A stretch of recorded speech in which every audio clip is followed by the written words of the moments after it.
The barman is a cricket sweeping a tumbleweed. The place is empty.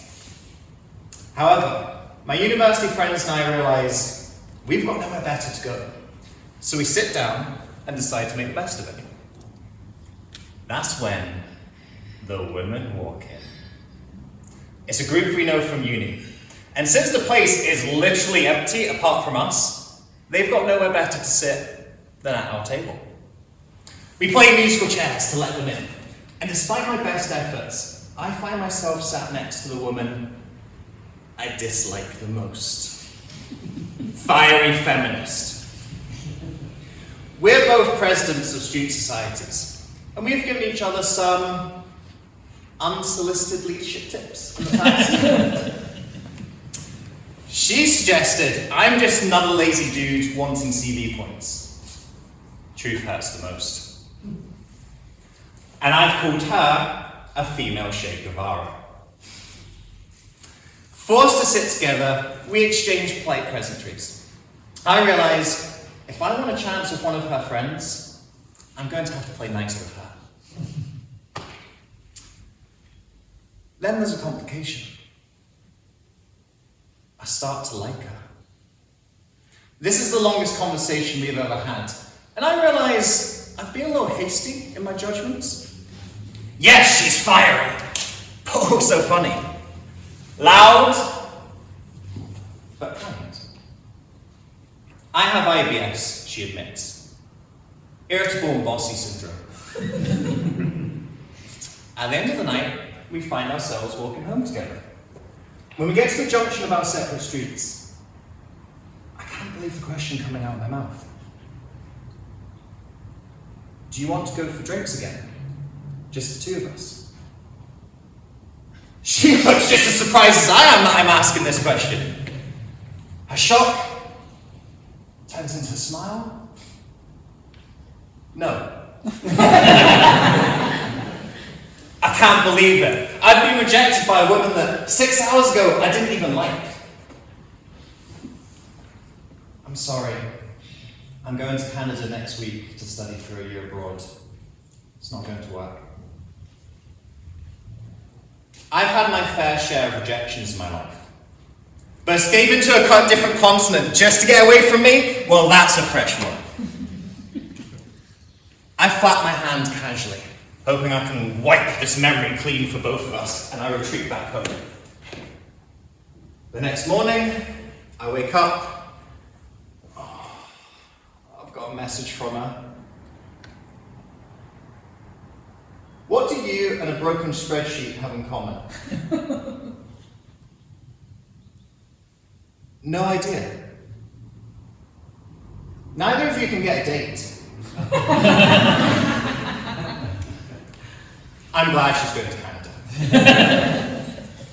But here's where love gets crazy. Before, I hadn't liked her for being fiery, outspoken, and giving as good as she got. But now they were the very things that were attracting me to her. So even though she moved to a different continent, she didn't escape me. We kept on messaging each other and turned into modern-day pen pals. These messages zipped back and forth across the Atlantic for months.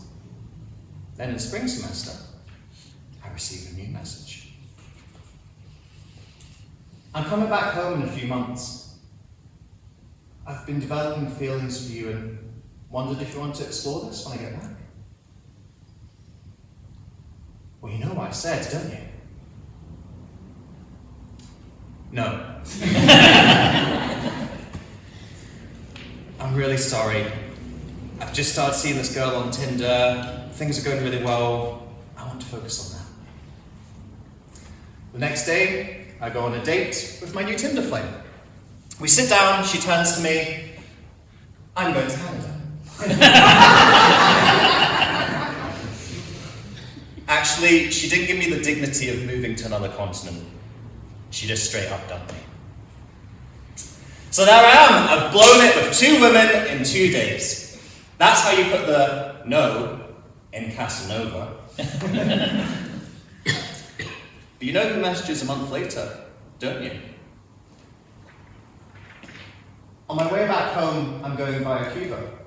Want me to get you anything? Well, now I'm happy to be hearing from the female Che Guevara. I'm a big fan of rum and cigars, so I request both. And how are things going with that girl? She innocently asks. I confirm that once again, I'm a broken spreadsheet. Now I know why you want all that rum. True to her word, my Canadian pen pal returns a month later. We realise we've been crossing wires over this period, so she comes with a peace offering of Cuban rum and cigars. Who says Che Guevara can't do a little diplomacy? Nearly a year after we were forced to sit together in that bar, we choose to sit together on our first date. It's crazy that one of us just hasn't given up at some point in this process. But love is crazy, and you shouldn't give up on it. That was the first of hundreds of dates with my wife, Karen. And we still haven't given up on each other.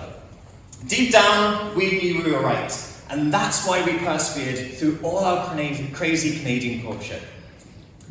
Love is crazy, but let it lead you and guide you, because it's always taking you exactly where you need to go.